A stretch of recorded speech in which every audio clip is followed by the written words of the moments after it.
Most of what we hear is just about Trump. He's got a lot of coverage. And Bernie, what do I think about it? Yeah, what do you think about it? It seems like a publicity race. It's very different from the elections here. Not much else to say really, not on the spot. Mr. Trump just arrived in Chicago and after meeting with law enforcement has determined that for the safety of all the tens of thousands of people that have gathered in and around the arena, tonight's rally will be postponed until another day. Thank you very much for your attendance and please go in peace.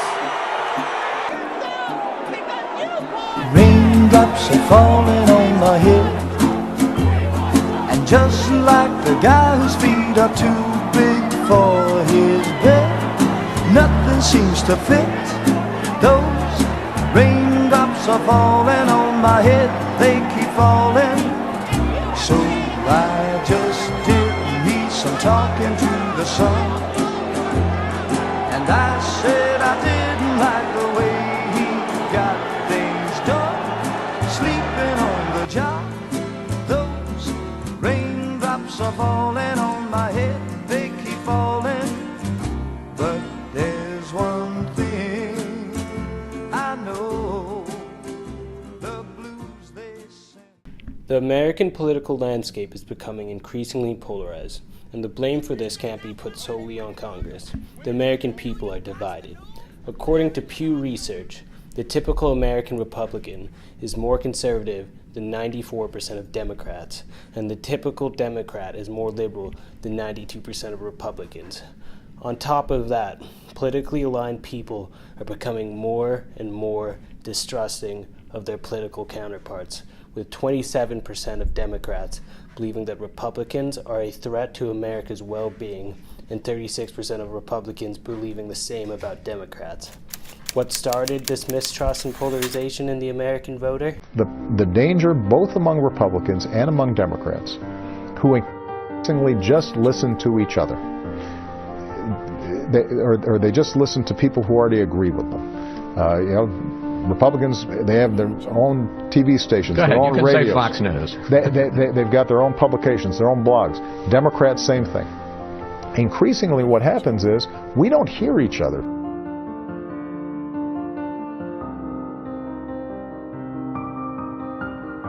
I do think that there's a big difference between the UK and America and the media.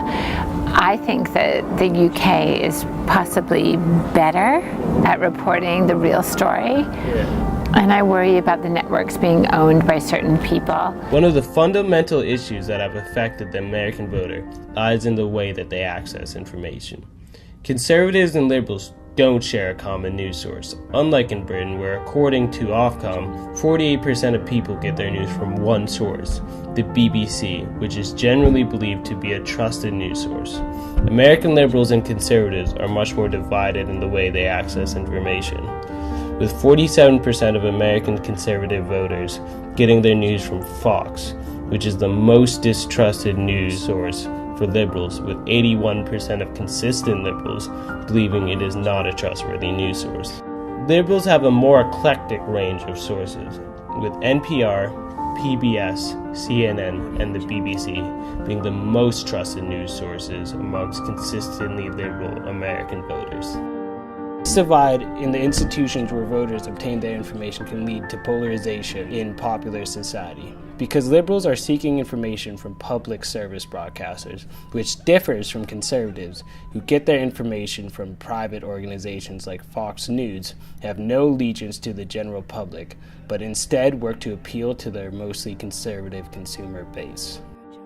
Correlation between the regional politics, the regional structures of US society, and the way they're articulated through the political system, pluralistically.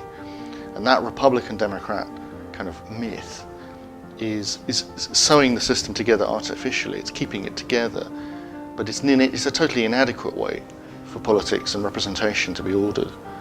because in the long run it's brittle. I do think that the East Coast and then the Midwest are very different. I can't speak to the West because I've never really spent much time out there, but I think that their ideals are similar to that of the East Coast. And I have family in Florida, so down south, so I think that's another whole perspective as well. So I think the cultural ideas are very separate. Liberals and conservatives, for the most part, do not live in the same place. 75% of consistent conservatives opt to live in rural areas with larger homes close to people who share their views. And 77% of liberals tend to live in smaller homes that are more densely packed together in more diverse areas. This geographical divide between red and blue Americans has reinforced their ideological divide, which has in turn led to increasing popularity of fringe candidates on both sides of the political spectrum. On one hand, the liberals have Democratic Socialist Bernie Sanders, and on the other hand, conservatives have the controversial figure of Donald Trump. Bernie Sanders is probably a progressive. He's a humanitarian kind of populist. I think somebody could describe him as a humanitarian populist, which is a good expression. Whereas I think Trump is an authoritarian populist. Trump presents himself as the ultimate political outsider, appealing to those right-winged Americans who feel disenfranchised by rising liberalism in the States. Trump has pushed the idea of American nationalism back into the political mainstream by promoting anti-immigrant and pro-industry ideals in his speeches. Talks about especially immigration control and the border. He doesn't care what people think. He tells the truth, what we need to do. His appeal is surprisingly broad. In states like Massachusetts, New Hampshire, and Nevada, Trump won the Republican primary across all demographics, from old to young, from rich to poor. He has tapped into a very real sentiment in the American voter.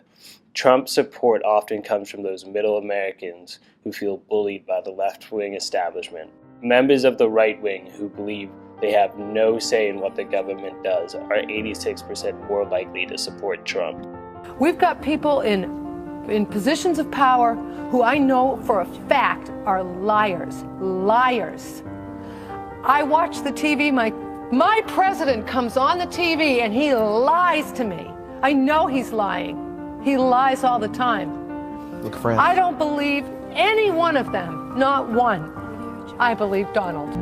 Today, all over America, you got mom working, you got dad working, occasionally you have the kids working, and we still don't have enough money to pay the bills. Something is fundamentally wrong about that. The new ideological positioning of the Democratic Party was represented by Congress's most liberal member, Bernie Sanders. Bernie touched a nerve with young American liberals by addressing controversial issues such as institutionalized racism in the American police forces, financing of political campaigns, and the deterioration of the American middle class. Bernie embodied the voice of young America. Though Bernie has officially lost the Democratic primary, his actions and his following has given a voice to America's far left, who, for the most part, have not had a platform in the U.S.'s political theater. Trump and Bernie's appeal was born out of America's growing political divide. Though they share nothing in the way of policy, they both represent a part of the American public that feels as though they do not have a voice in Washington. Both groups of followers do not connect with America's political class and are demanding radical change. People are angry because there are lack of jobs and they're looking for someone to blame, or they're looking for massive change. And change has started, so I think that's why people like Bernie Sanders so much, because of this new movement of Obama trying to nationalize healthcare, and so people are kind of moving more in that direction, a socialist direction. But then with Donald Trump, it's also going the opposite way. Though fringe candidates have garnered much success this election year, the American political establishment's positioning remains intact. The candidate that most embodies this is Hillary Clinton. a stalwart of the American political landscape. She has been center stage for the Democratic establishment since her husband's presidency in 1991. And with Bernie out of the race, it appears liberals have no choice but to support her. In previous elections, the U.S. public were not exposed to extreme ideological differences that exist between the two frontrunners today. This election year, voters' loyalty will be tested, as the party's ideals have been moved farther apart from the atypical center-right position that they both used to hold. Voters are moving away from the center as well, and on November 8, 2016, voters will be given a clear choice. Do they run with the establishment, or will they choose something different?